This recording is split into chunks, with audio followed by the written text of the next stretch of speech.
राक्षस और देवता। हमें हर वेद, हर पुराण में उनके बारे में पढ़ने को मिलता है। इन दोनों की कहानी से हमें यह बताया जाता है कि क्या अच्छा है और क्या बुरा। अच्छाई और बुराई को समझने का एक तरीका।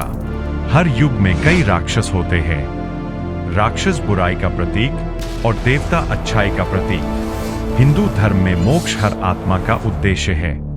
कई तपस्वियों को कई सदियां लगती है, गृहस्थ को कई जन्म और देवताओं को कई सहस्र सदियां। लेकिन दूसरी तरफ राक्षस, जो मदिरापान से लेकर मांस भक्षण और हर नीच कर्म करते हैं, जिन्हें करने से नरक का भागी बनना पड़ता है, उन्हें इतनी आसानी से मोक्ष क्यों मिलता है?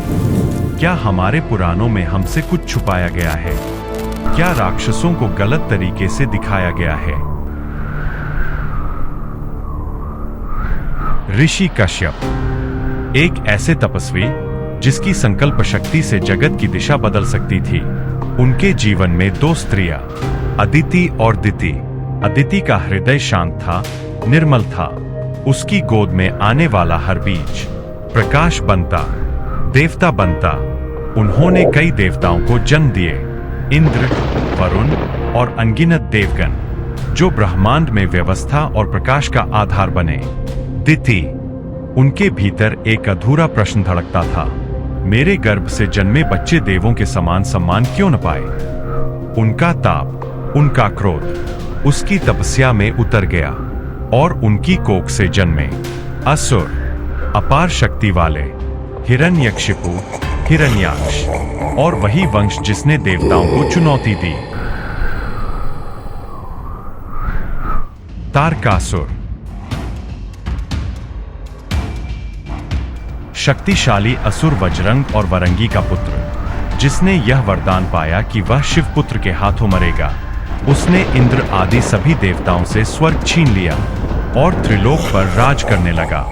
उसका वध भी शिव पुत्र के हाथों हुआ और उसने मोक्ष प्राप्त किया। हिरण्यकशिपु, कश्यप ऋषि और दिति का पुत्र, ब्रह्मा देव से वरदान पाया। विष्णु से घृणा करता था, हर विष्णु भक्त को मार दिया और पूरे विश्व पर राज करने लगा। उसका पुत्र प्रहलाद विष्णु भक्त था। उसे उसके पिता के अत्याचार से मुक्त कराने के लिए स्वयं विष्णु ने नरसिंह रूप लेकर हिरण्यकशिपु का वध किया। महाबली,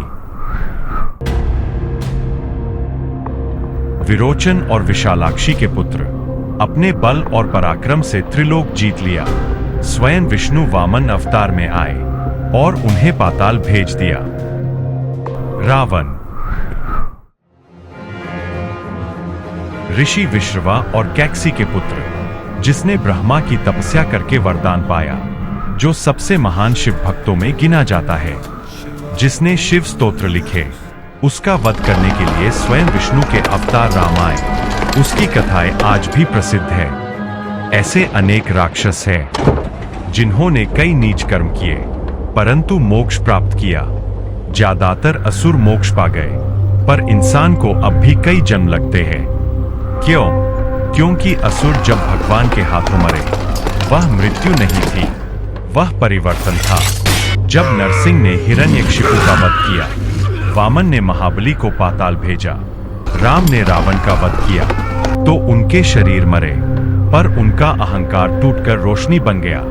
इसका अर्थ यह था, जो सबसे अंधेरा था वही सबसे पहले मुक्ति के रूप में उभरा।